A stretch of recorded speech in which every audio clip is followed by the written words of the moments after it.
recent press conference, attorney John Ray, he's always the very colorful attorney involved in the Lisk case. He represents some of the victims' families, unveiled chilling details this time, and there's a lot of controversy about this one,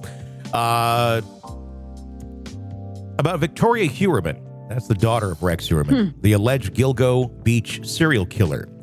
Ray presented a series of sadistic images that were created by Victoria and others that were reposted on her social media accounts that bore eerie similarities to the brutal murders her father has been charged with. Let's take a listen to his press conference. Rex Heuermann's porn is matched by his daughter's tastes, his daughter's work. You will see that we are not talking here about, what should I call it? Merely murder? I say it ironically. We're talking about people who are involved and interested in torture, horrifying torture of the people we know are now dead, and many more yet to come. We are talking about the potentiality of cannibalism, hardcore.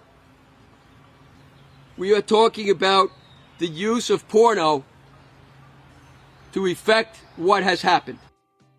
Rex Heuermann, the 60-year-old architect, initially arrested in July of 2023 for the murders of 4 women known as the Gilgo Four, whose remains were discovered in burlap sacks along Ocean Parkway over a decade ago. Last week, Heuermann was charged with 2 more murders, those of Sandra Costilla and Jessica Taylor. Despite the mounting evidence and charges, Heuermann displayed no emotion during his recent court appearances. During the press conference, Ray highlighted several of Victoria's disturbing artworks and reposted images from her Tumblr account. These images included graphic depictions of dismemberment, body parts, and cannibalistic fantasies, which Ray compared to the alleged methods of the Gilgo Beach murders. Let's take a listen. The evidence that we have suggests that we've been sold a story by the Heuermann family. Take a look at the first page and the picture that's to the right. That's Victoria Heuermann as she tried to appear to the press when you first confronted her at the home in Massapequa Park. There she is in her little girl's uniform. She's 27 years old with a school bag draped over her. Her hair in a nice little bun.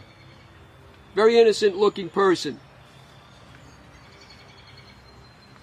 The other picture is also Victoria Heuermann, as she really is, as she portrays herself on the internet, as she actually looks. We've been sold a bill of goods.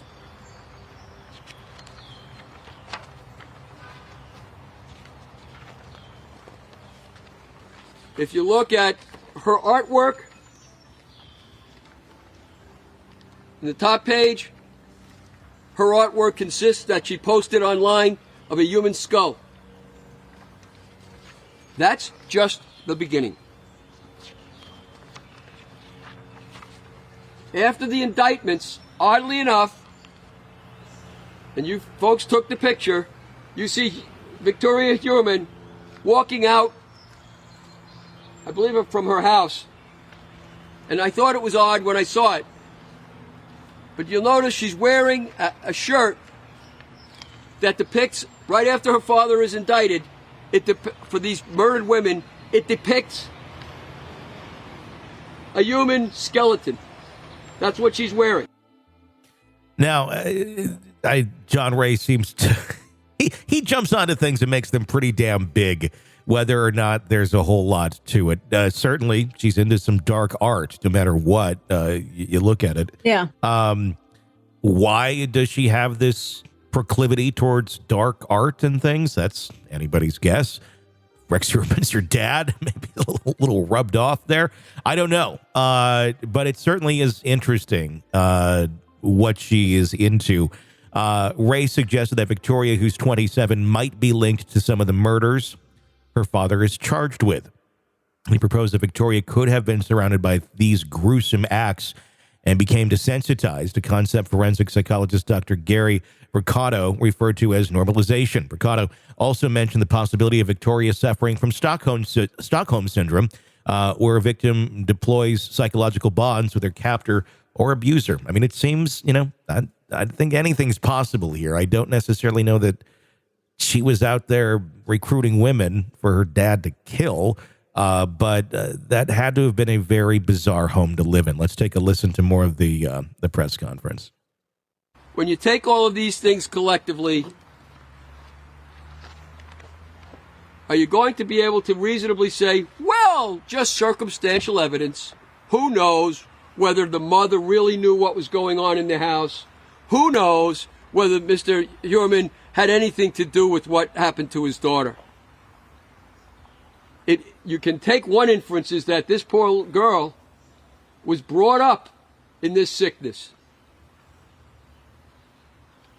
And don't think for 1 minute, from what you now know, that Rex Heuermann was cutting people up, removing their hands and heads and so on, just so that he could avoid identification. That isn't even true. We know he left the tattoos on, he sliced them up. He knew very well he could have just cut them off and he didn't. He's not caring too much about identification, although he is that too. He's enjoying what he's doing. Look at what he is reading, what his daughter is reading, what they're observing. It's BDSM to the max. And it's demonic. How else do you describe it? This house, are you surprised at the way it looked? It matches the demonic life that they're living there. Why do you think they haven't left after they know that murdered bodies were in that home? There's much more to be said on that. I say to you, you draw the inferences. You draw the inferences. These people are in our society. They're cannibals. They're monsters. They're human devils. They're evil. The Heuermanns are part of that package. Dr. Gary Mercado also said the jury's out on what this is about. Mercado remarked that, noting that about 20% of serial killers operate in groups. He drew parallels to cases like David Parker Ray, the toy box killer who allegedly tortured and killed numerous women with the help of his daughter. Ray further questioned the certainty of District Attorney Raymond Tierney's announcement that hair evidence found in some of Rex Heuermann's victims was transferred by him. Ray speculated that the hairs could belong to Victoria herself, which might tip the card a little bit. Victoria's mother, Asa Elrup, and Victoria have both deleted their social media accounts. According to Ray, this move came after Ray's office discovered and revealed seven disturbing images from Victoria's alleged Tumblr blog, which she had failed to erase entirely. Ray displayed an image of a hanging person missing a shoe, a detail eerily similar to the discovery of Sandra Costillo's body. Another image depicted remains that appeared half-eaten, reflecting the cannibalistic interests that he's trying to attribute to Victoria. Other images showed severed limbs, mirroring the dismemberment found in some of Rex Heuermann's alleged victims. Dr. Mercado compared the Heuermann case to that of John Wayne Gacy, who was initially thought to be a lone wolf, but is now believed to have had accomplices. There's a tendency to think that these people are lone wolves who cannot have connections with other people, Mercado explained. Sherry Gilbert, sister of victim Shannon Gilbert, criticized Ray's press conference on social media, calling it disrespectful and urging focus solely on her sister's case. Rex Heuermann's family maintains that they were unaware of his double life. Elrup, who filed for divorce shortly after Heuermann's arrest, continues to assert that her estranged husband's innocence. After 27 years with Mr. Heuermann, Miss Elrup maintains the belief that her estranged husband is not capable of committing these heinous acts, stated Elrup's attorney, Robert Massandino. Investigation continues on. What's your thoughts on this, and is there a connection? Number one, it's just horrible optics. Like, what the fuck are you doing?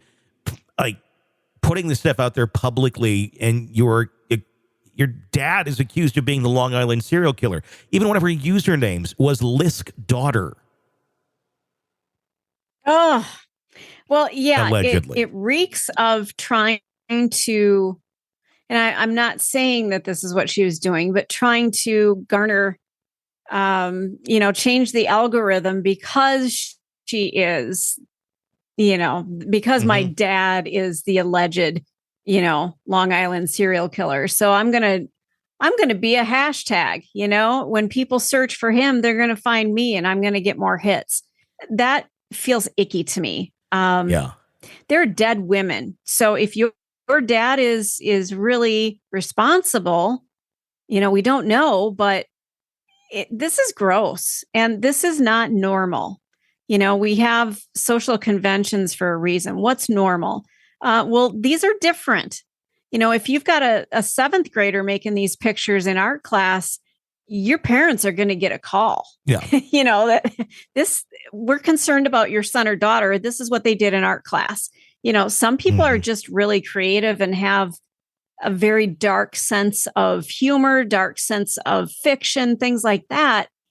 But this takes it to a whole new level. So I'm not sure.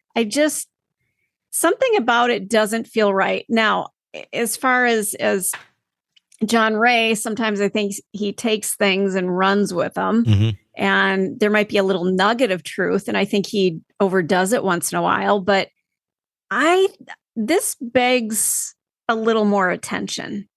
I think everyone That's my thought. I think everyone in that house needs to be looked at a bit closer. And they probably but you've are. said that from the get-go. Yeah. And I don't know. I mean, I'm just speculating here. They're all innocent. Nobody's been charged between Victoria and Asa. No charges against either of them as of right now or anything like that. But I don't know. I don't know how you operate in such a vacuum and you're completely unaware that your dad is doing this or your husband is doing things like this or have some sort of inkling that there's something weird going on. I mean, maybe, but if that's all normalized so much, then you don't know. I mean, look at the BTK. Those adult children of him, they say, like, well, we didn't have any idea back then. And he did hide it pretty well, and he was doing horrible things. So it's not out of the question that he could have been doing this so covertly that they did not have any idea. That is a possibility. Is it a likely possibility? That's, I guess that's the question. Were they involved in it? I don't know. I tend to think no, but I think this is a weird one. This is a weird thing to unearth and go, wait a second, who did this stuff? Who put these things up? Yeah. The daughter of who we think is the Long Island serial killer? What the fuck? Well, and let's take a look at some of the cases that we've been following. There is this common thread through all of them. How didn't these people know this was going on in their home? Whether it's the Soto case, whether it's this case. I mean, a lot of times we read a story and we go, how did these people not know this was going on? I think the answer is they knew. Yeah. And for self-preservation, they didn't do anything. Yeah. Or they were part of it. So I think there's a whole other facet to these stories of there are a lot of fucked up families. Oh, yeah. All over the place where we don't know what's really going on. Oh, I completely agree. And you don't want to know. Yeah. I mean, I don't know. There's a lot of questions here. I don't know. That documentary is going to be very interesting. That's the other thing. You have literally a documentary crew following around Victoria and Asa. If they had something to hide themselves, do you think they're going to bring a documentary crew in to follow them around? My gut says no, unless they're just really stupid. I don't know. It just doesn't. It's just one of these things where nothing really adds up to make sense, and decisions that are being made do not make a lot of sense. Mm-mm. Maybe they think that what happened in their lives is just run of the mill. Doesn't everybody have a life like this? Yeah. Well, the answer hopefully is no. But if you've never if you've never gone out and had life and you're still living at home, and this has been your upbringing with people like this, sometimes you don't know that there's another life out there, what that can be. And there's trauma bonding and there's all sorts of reasons why this could be going on. But to be this into such dark art, why? Why are you so into that? What was the inspiration? What draws you to these things? Obviously, before we knew about Dad, why were you drawn to these things? That's the question I think that should be answered in this. So I'm sure they are investigating, but is this going to lead anywhere?